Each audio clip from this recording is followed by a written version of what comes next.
अस्सलाम वालेकुम, मैं हूँ एहसानुल्लाह। खारियाँ अदालत से थोड़ा सा आगे हमारा कॉलेज था। सुबह का टाइम था, पहला लेक्चर जारी था। अनवार उल हक साहब अकाउंट्स का लेक्चर दे रहे थे कि अचानक कॉलेज से बाहर फायरिंग की आवाज़ आई। ऐसे लग रहा था जैसे ये फायरिंग कॉलेज के बिल्कुल सामने हुई है। पूरे कॉलेज में एक खौफो हरास फैल गया। अनवार उल हक साहब ने कॉलेज से बाहर किसी को भी जाने की इजाज़त ना दी और सिक्योरिटी गार्ड्स को हाई अलर्ट रहने का बोला। ब्रेक में हमें पता चला ये फायरिंग कॉलेज से बाहर नहीं हुई बल्कि साथ ही अदालत में हुई है, जहां 5 अफराद को कत्ल कर दिया गया है जो किसी मुकदमा की पेशी पर उधर आए हुए थे।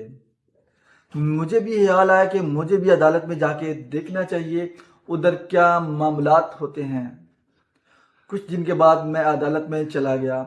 उधर मैंने देखा कटहरे में मुजरिमान खड़े हैं, वकला जरा कर रहे हैं, जजेस अपने फैसले सुना रहे हैं और उधर पुलिस की बहुत ज़्यादा नफरी तैनात है। मुजरिमान को हथकड़ियाँ लगी हुई हैं, वो आ रहे हैं उधर और उधर से जा रहे हैं। मुझे उधर बहुत वहशत हुई और मैंने उधर से निकले में ही अपनी अफियत जानी। अभी मैं अदालत से निकल ही रहा था तो मेरी उधर मुलाकात अपने कॉलेज फेलो और क्लास फेलो उस्मान से हुई।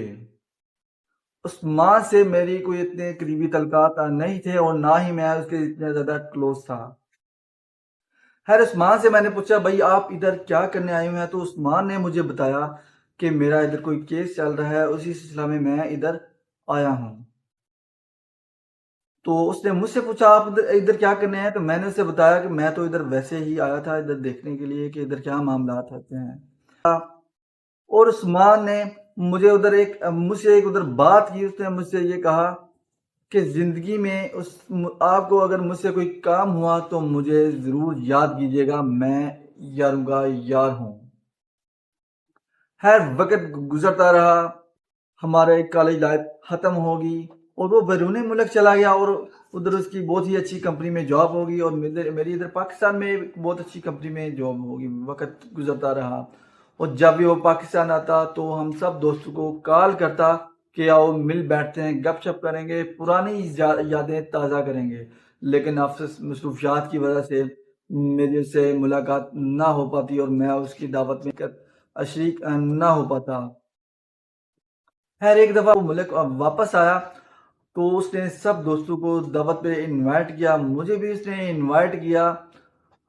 तो मैंने उसको कॉल की कि मैं किसी मसरूफियात की वजह से नहीं आ सकूँगा और आपका गाँव भी इधर से काफ़ी दूर है और नाइट का फंक्शन है, इसलिए मैं नहीं आ सकूँगा।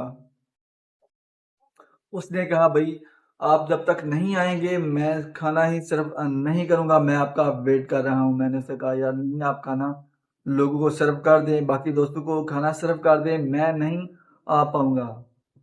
खैर, उसने कॉल बंद कर दी और मुझे ऐसे ही लगा जैसे वो मुझसे कोई नाराज़ हो गया है।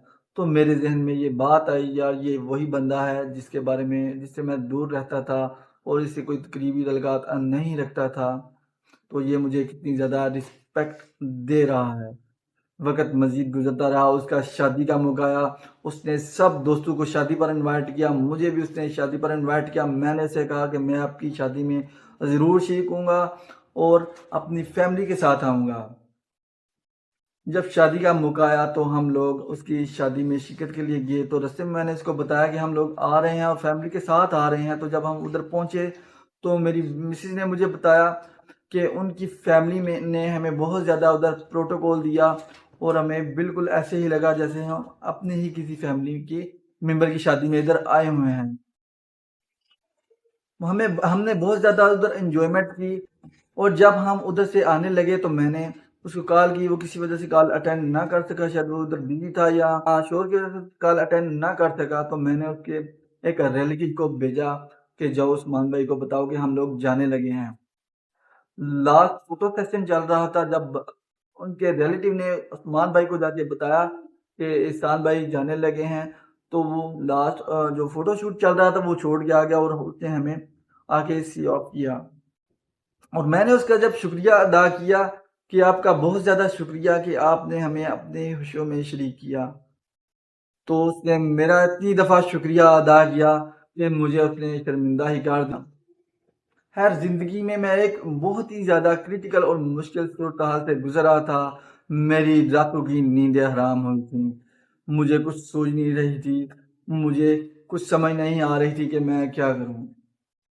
اسی دوران میرے ذہن میں عثمان کی بات آئی کہ عثمان نے مجھے بولا تھا کہ بھائی زندگی میں کوئی کام ہوا تو مجھے ضرور بتانا۔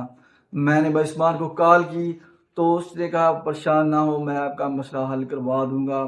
آپ کو یہ سارے واقعات سنانے کا مقصد یہ ہے کہ بعض اوقات ہم جن سے دور ہوتے ہیں اور جن سے ہم تعلق اتنا زیادہ کلوز نہیں رکھتے، اور وہی لوگ ہمیں زندگی میں اتنے زیادہ سپورٹ کر جاتے ہیں کہ جو ہمارے قریبی دوست یا قریبی جاننے والے نہیں کرتے۔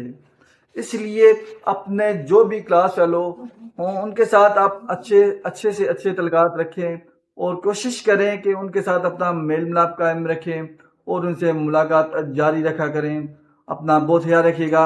اللہ حافظ۔